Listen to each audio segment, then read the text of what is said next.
Welcome to my channel. எல்லாத்துக்கும் அஸ்ஸலாமு அலைக்கும். இன்றைக்கி என்ன வீடியோன்னு பார்க்கலாங்க. ஒரு சூப்பரான மத்தி மீன் குழம்பு தாங்க பார்க்க போகிறோம். அதுக்கு முதல்ல தாளிக்கிறதுக்கு எண்ணெய் ஊற்றி வெந்தயம், கடுகு, சோம்பு, வெங்காயம், பூண்டு, பச்சை மிளகாலாம் தாளிப்பில் போட்டுக்கலாங்க. குழம்புக்கு மஞ்சத்தூள் அரை ஸ்பூனு, மிளகாய்த்தூள், தனியாத்தூள், குழம்புத்தூள், அந்த ஒரு மசாலாத்தூள் தாங்க எடுத்து வச்சுருக்கோம். உங்களுக்கு எந்த அளவுக்கு காரம் தேவையோ அந்த அளவுக்கு எடுத்துக்கோங்க. வெங்காயம், பூண்டு எல்லாம் நல்லா எண்ணெயில் வணங்கினதுக்கப்புறம் இந்த மசாலாத்தூளெல்லாம் போட்டு நல்லா அந்த எண்ணெயிலே பச்சை வடை போகிற அளவுக்கு வணக்கிக்கலாங்க. வணக்கிட்டு புளியும் தக்காளியும் தனியாக கரைச்சி வச்சுக்கலாங்க. நம்ம தாளிப்பில் தக்காளி போட வேண்டாம்.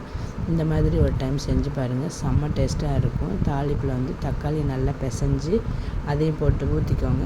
புளி தேவையான அளவு ஒரு சின்ன எலுமிச்சம்பழம் சைஸ் அளவு கரைச்சி வச்சுருக்கேன். அதையும் நல்லா ஊற்றி நல்லா கொதிக்க விடுங்க. நல்லா குழம்பு கொதித்து மேலே எண்ணெய் பிரிஞ்சு வர நேரத்தில் நம்ம க்ளீன் பண்ணி வச்சுருக்க மத்தி மீனெல்லாம் போட்டு மறுபடியும் ஒரு 5 நிமிஷம் நல்லா கொதிக்க விட்டிங்கன்னா குழம்பு தேன் மாதிரி செம்ம டேஸ்ட்டாக அப்படியே சூப்பராக இருக்குங்க. சுட சுட சாதம் போட்டு மீன் குழம்பு, அதில் சுட சுட சாப்பாடு வச்சு பொரித்த மத்தி மீனையும் வச்சு அந்த குழம்பு கொதிக்கிற மீன் குழம்பு அப்படியே தேனாட்டம் இருக்குது பாருங்கள். அப்படி எண்ணெய் பிரிஞ்சு மீன் உடையாமல் எப்படி முழுசாக வந்திருக்கு பாருங்கள். சுட சுட சாதத்தில் போட்டு சாப்பிட்டிங்கன்னா அமிர்தமாக இருக்குங்க.